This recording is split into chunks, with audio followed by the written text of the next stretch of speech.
Hey there, Wordsmith family, welcome back. And for those of you who are new, I'm Carl, your friendly neighborhood vocalist, poet, and movie reviewer, and I'm here to bring your song recommendations to life. But before we jump in, if you love what you end up seeing here, don't forget to hit that subscribe button, give us a thumbs up, and share this video with your friends. Your support means the world to me. Today we're going to be looking at something new, Dimash Kudaibergen's much requested Love's Not Over Yet. I've heard great things, so I'll do my best to analyze this song as thoroughly as I can. So without further ado, let's dive straight into it.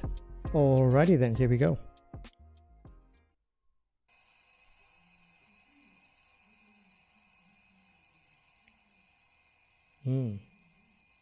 I do enjoy these type of music videos.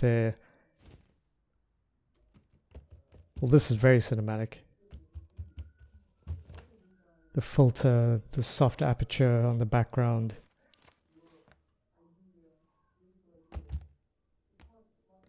Really good audio. I'm assuming this is a young Dimash.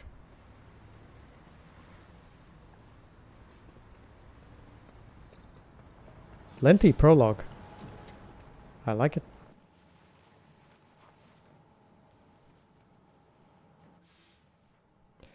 And I'm assuming young Dimash's love interest at the time.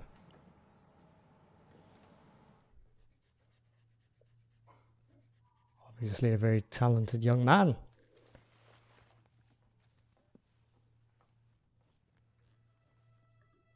Okay, so I just had the music coming in, so I have a few things to say about this so far. Okay, so right from the opening scenes, we're given a beautifully cinematic introduction. The color grading leans to a warm and nostalgic sort of, think golden hour lighting with soft focus and natural textures. There's a clear emotional tone that's being set up here for us as a foundation. There's longing, there's innocence in the child, maybe even a touch of nostalgia. The casting seems to be spot on if this is the story they're looking to tell. We see a younger version of Dimash paired with his romantic counterpart. Still looking to see how this unfolds, but what I particularly love is that the story begins before the music does.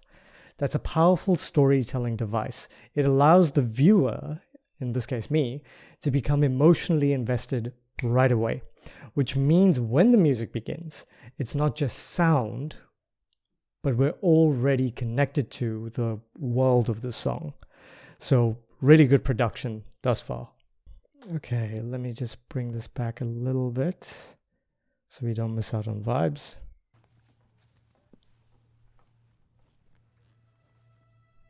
You see her and the music starts.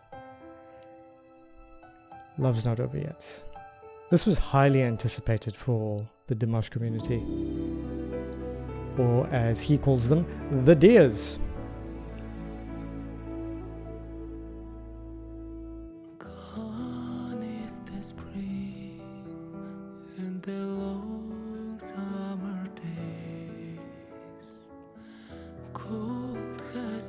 Oh wow. Now that you've gone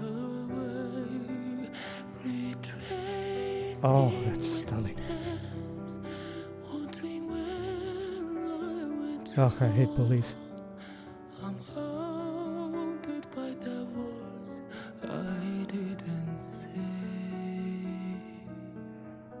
There's, ooh, wow, okay.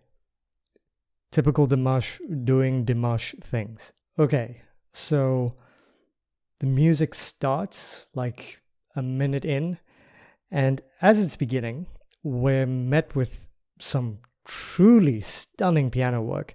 There's a gentle ascending quality to it, almost like an emotional breath being drawn in. It's delicate, but full of anticipation, setting a contemplative and tender mood that flows perfectly from the cinematic visuals that we're witnessing. Now, another thing is that the opening alone is enough to signal that we're stepping into something reflective and deeply personal. And that, in and of itself, prepares you for something that's going to be quite special. The composition here is quite beautifully done. It's the work of Walter Afanasieff, whose name you might recognize from his collaborations with Mariah Carey. The whole way that this is constructed is so emotionally potent. The balladry is very much present here. There's a richness in the harmonic choices and a sensitivity in the phrasing that speaks to Afanasieff's signature approach. Elegant, emotionally intelligent, never overstated, I would say. So here, when Dimash enters vocally, it's with a breathy, aspirate tone, almost whisper-like. This isn't a moment for grandeur or technical display. Instead, he leans into the intimacy. And that kind of vulnerability you can almost feel on your skin, if that makes sense. That airy onset and offset, it just draws you into a sense of closeness, as if he's confiding rather than performing. It's a powerful artistic choice, and who better to wield that weapon than him? He builds the emotional landscape of the song perfectly, and the visual narrative fits in wonderfully. And the lyrics present a melancholic reflection on loss, regret, and the torment of unspoken words. Now, using the seasonal transition from spring and summer to cold as a powerful extended metaphor for emotional decline, following what seems to me to be a loved one's departure. The imagery here it's stark and evocative, personifying cold as the manifestation of loneliness, and it's being spoken from the singer's or the author's perspective. It suggests a painful and futile search for where the relationship faltered. The final line was interesting. I'm haunted by the words I wouldn't or didn't say. And that just encapsulates the emotional core of the piece. A deep sorrow rooted not in what was done, but what was withheld. So that's something that I find to be incredibly powerful. This is going to be a deep song. I don't have the tissue box nearby, but let's hope we can get through it. Okay, let's keep this going. I'm thoroughly enjoying it thus far. Great dynamic control. Oh.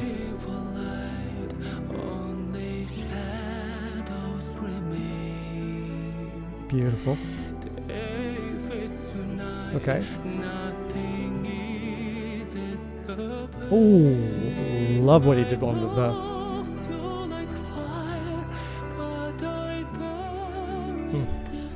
Oh, come on, dude.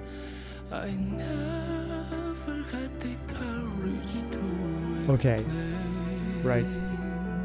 Sorry, I have to stop it there because the lyrics are brilliant.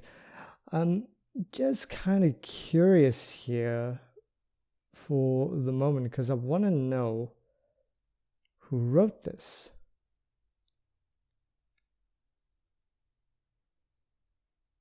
Lyricist Devin Graves. Okay. Well, Devin Graves, loving your work. In terms of songs that I've listened to by Dimash, lyrically, this is, for me, the best. So, yeah. Okay, back to the music. As the piece progresses, we hear the strings come in. There's a lush and cinematic swelling just beneath the surface that, well, they add emotional depth without overwhelming the intimacy that's already been established through Dimash's vocal.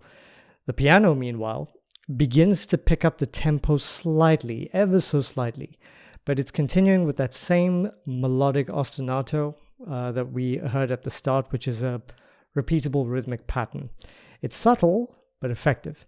That repetitive motif gives the piece a kind of emotional persistence, a continuity that feels like memories circling themselves over and over again. So it's an interesting song. And Dimash, vocally, stays within that aspirate quality even as the arrangement grows around him. There's a consistency in his artistic intention here that I'm noticing. He's not rushing to display power or range, but rather allowing the moment just to sit in the air, to breathe. Still, for those of us who are listening closely, we do start to hear brief hints of his chestier resonance. There's a bit of power that is sort of poking its head in and putting itself back out. It's as if he's beginning to build the emotional arc from within, laying down for the groundwork for what may eventually swell into something rather dramatic. And knowing that balance between restraint and latent power is one of the hallmarks of his vocal mastery. I mean, he does it better than anyone. Now, the lyrics, to me, they evoke a sense of grief and almost emotional paralysis, where the writer is engulfed by darkness, both literal and metaphorical, as a consequence of withheld vulnerability. Like I have the lyrics in front of me. The imagery of searching for light, only shadows remain, draws on the classic light versus darkness motif, suggesting a desperate yearning for clarity, hope, or redemption, yet finding only the lingering effects of the loss. So the progression then from day fades to night mirrors deepening emotional descent, reinforcing a tone of despair.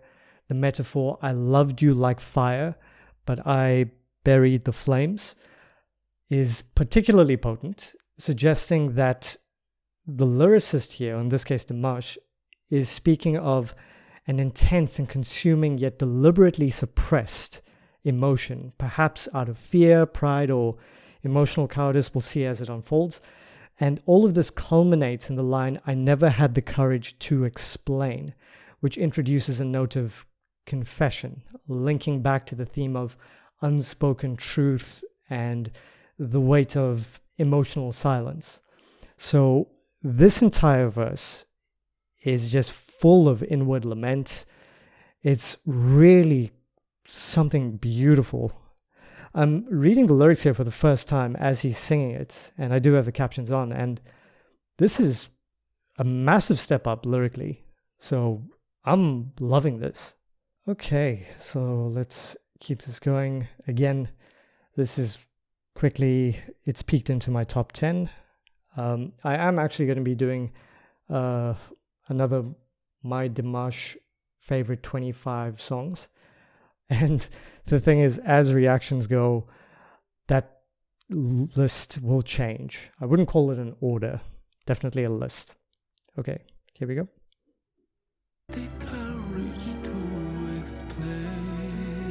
Nice sustain on the explain.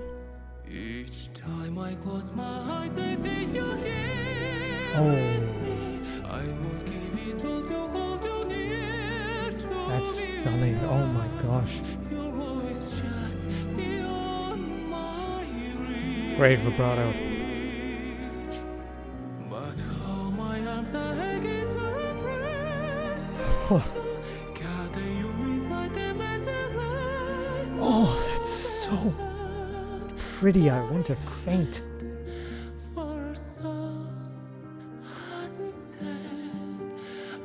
Ooh, story's moving quick. And there's the chorus line. Okay, so that would be, I'm assuming, the chorus. Yeah, Dimash came out in force there. Okay, so let's talk about that for a minute. Now, again, he's done it again. He keeps doing this. What continues to astonish me, even at this more subdued, picking up momentum part of the song, is the sheer control Dimash exercises over his vocal dynamics as well as his breath. Now, the way he moves between volume levels, how he caresses a phrase into near silence and then gently swells it into a fuller resonance while still maintaining some elements of aspiration, is just, there's never a sense of imbalance or hesitation when it comes to his singing. Every dynamic shift feels intentional, emotionally rooted, grounded, and immaculately executed. And I could go on about his technique, but let's put it this way. This isn't merely technical excellence. it's interpretive perfection. Dimash understands the emotional architecture of a phrase, and he uses volume, he uses breadth and tonal nuances as his blueprint. So it's this very command over the smallest detail that sets him apart from 99.9% of vocalists out there. And it's in moments like that where restraint and precision take center stage that you're reminded why Dimash truly is the best music has to offer. He isn't just a vocalist for me or for the Dears. He's a vessel of musical storytelling. And in a landscape where we are just saturated with all manner of nonsense, it is a breath of fresh air for someone to have a refined control of their art. The chorus line, there's an aching and a longing to it, isn't there? It's marked by emotion, intimacy, but enduring hope, with the speaker or singer here trapped between memory and desire, I would say. He talks about, I see you here with me. When the eyes are closed, suggests that the beloved remains vividly present in the mind's eye, though absent in reality, of course, and echoes of the soul's unwillingness to let go. In poetry pedagogy, we refer to that as the language of proximity, just beyond my reach. And that line captures the torment of yearning for something, or in this case, someone, so close yet unattainable. There's a poignant contrast here between physical absence and emotional presence, something I think all of us can resonate with. And it's underscored by a visceral metaphor of arms aching to embrace you, which lends to a bodily realism to the emotional longing. The desire to erase all the hurt, the regret, speaks to a redemptive impulse, as if love could not undo the pain of past failures.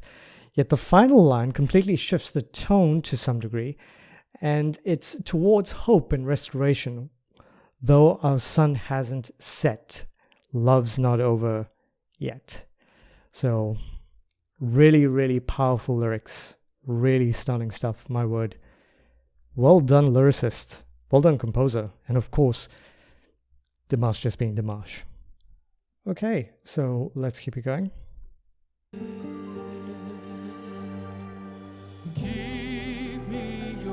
Okay.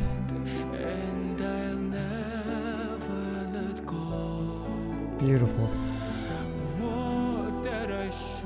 Love what he did on words.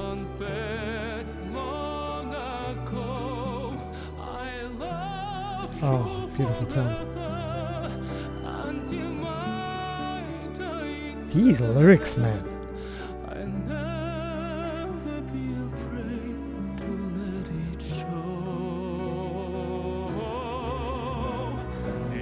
Of course. Oh, okay, so there's definitely more.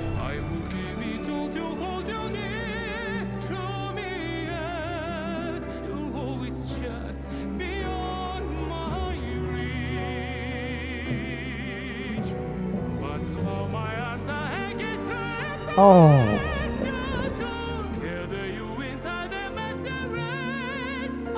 Jeez. I mean,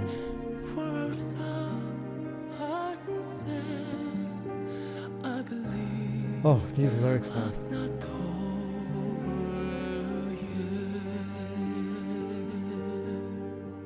Okay, right. Vocally, he definitely went up. He's now occupying, I would say, 2.5 to 3 octaves in the song. He's engaging his mixed voice a lot more. The laryngeal control is excellent. Well, I mean, look who we're talking about. Another thing that I am noticing is the amount of effort that he's putting in to emphasize particular phrases. It's to give the song more emotional depth and impact. His ability to feed emotion into a phrase is just, it's unparalleled. I don't think I've come across, well, scratch that. I've never come across an artist who can imbue words on a page with such feeling. I've said this already, But Dimash Kudaibergen is what happens when music gives the world its best. And that's not a light compliment at all. But I would say, in my opinion, Dimash is absolutely the best vocalist in the world, hands down, along with one of the best performers I've ever seen. So, from a vocal standpoint, that's settled. I mean, it's difficult to sort of comment on a Dimash performance because every time he gets up to the mic, he's always doing something that's perfect. And as reactors, as vocal coaches, we're just pretty much saying the same thing. So, yeah, but fun times. I want to talk about the lyrics. Okay, so we had I think it was the third verse, yeah, and then we had another chorus. So I'm going to talk about the verse. It's a heartfelt declaration of commitment, remorse, and resolution to express love without reservation. The phrase, "give me your hand and I'll never let go," conveys an unbreakable promise symbolizing both emotional and physical devotion, implying that the singer now fully embraces vulnerability after a period of, I would say, restraint.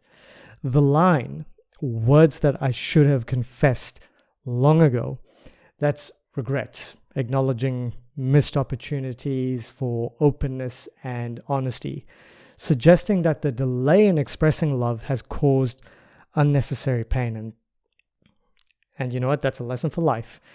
The assertion, "I'll love you forever until my dying breath," that's an emphatic pledge of external love, invoking the imagery of life's final moments to reinforce the depth of devotion. Interested to see how this pans out, but the last line, "I'll never be afraid to let it show," marks a sort of turning point or an oath that is being struck. No longer hiding or suppressing feelings here, rejecting past fears of rejection and vulnerability. And it's a language that's coming from a place of sorrow, but a desire to resolve and seek redemption, to find and create love freely. So it's really, really stunning. Loving it. Okay, so let's keep this absolute masterpiece going.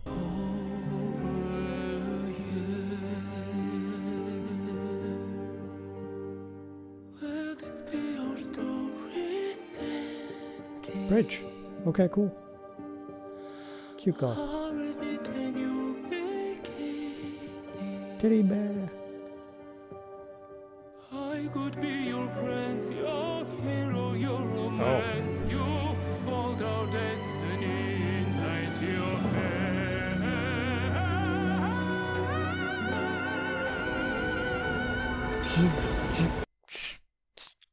Stop. I was not expecting that at all. Yeah, so I mean, for the beginning of the bridge, he went down to that whispery, asper quality again, and then as the bridge went on, he just went straight to sixth gear, especially with the sustain and the stepping up through. Man, he must have jumped a few octaves. This song isn't what I expected. Well, it's still quite a bit to go. I mean, we haven't heard any soprano register from him yet, which is interesting. We have heard, I think, a bit of staccato earlier on when he said the word "the." So he hasn't shown his full hand 5 minutes into a song. This is the music video, so I'm not really sure how long the actual performance is. But vocally speaking, he definitely took us to the top. I mean, that was I want to say a chest-dominant mixed belt. And it was perfectly executed. I mean, listen to that again. Oh, that's the stuff of dreams. Now, again, I'm in love with these lyrics. It sounds like the bridge captures the tension between uncertainty and hope. The writer contemplates the future of their relationship. The opening question, will this be our story's ending? Or is it a new beginning?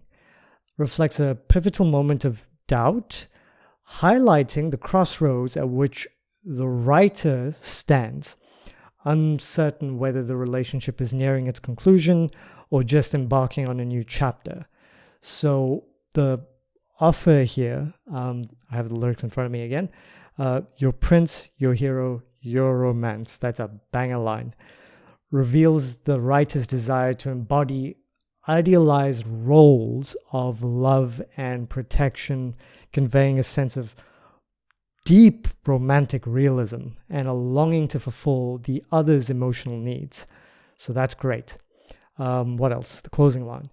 You hold our destiny inside your hands. Suggests that the other person holds the power to shape the future of this relationship, framing love as a collaborative journey as it is, where both parties are integral in determining its course. So this dynamic introduces an element of shared responsibility and truth, where the outcome lies in the hands of both individuals. At least that's how I interpret it. So really, really great thus far. Loving that. I just want to listen to that part again. Okay, I just want to hear that one part again. You hold our destiny inside your hand. 5 steps. Jeez, to a perfectly belted chest dominant mix.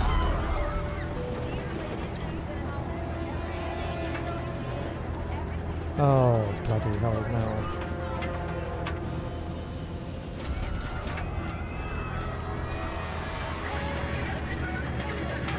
I swear, his music videos should be converted into movies. Storylines are great. Each time I close my eyes, I see you here with me. I Oh. will be told to hold you near to me. Yet you always just beyond my reach. Loving the tenor. But how my arms are hanging tender. Jeez.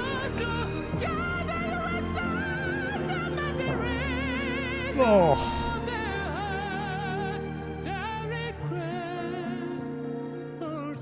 Oh, that was so good. Male voices don't mix that high, dude.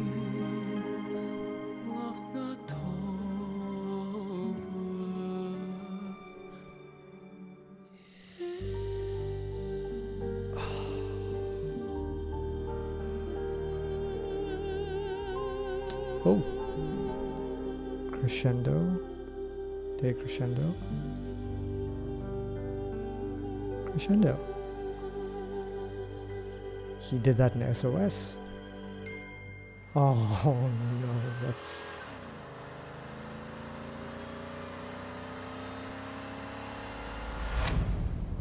End of part 1.